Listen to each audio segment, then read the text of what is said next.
Hi, I'm Mike Sayerling. I'm an electrician in Aurora, Ontario. I became interested in being an electrician just from growing up around electrical devices, mechanics, computers, things like that. I went to Sheridan College for an electrical pre-trade earlier in my career.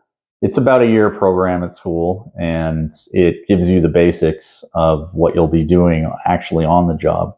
So at least you come in a little less green than you would be.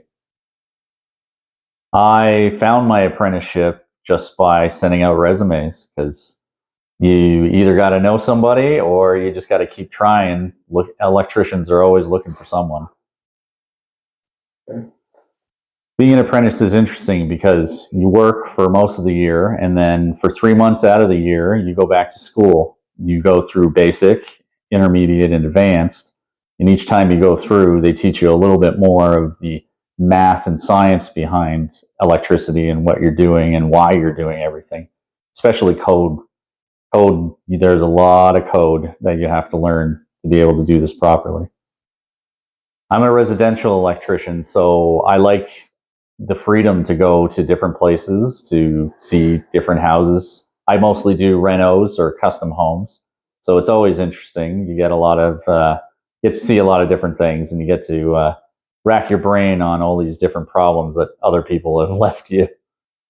The dangers of being an electrician, obviously, electrocution is not ideal, but as long as you do it safely and make sure you test everything beforehand, it's not really a problem. Health and safety is very important to me on the job because obviously you want to come home at the end of the day, and anything to do with construction can be dangerous if you're not careful about what you're doing. Being a journeyman is interesting because now that I've finished, I get to train the next group of apprentices that come through, and you get to show them all the tips and tricks you've picked up and teach them how to do things properly instead of letting them off on their own to figure things out by themselves.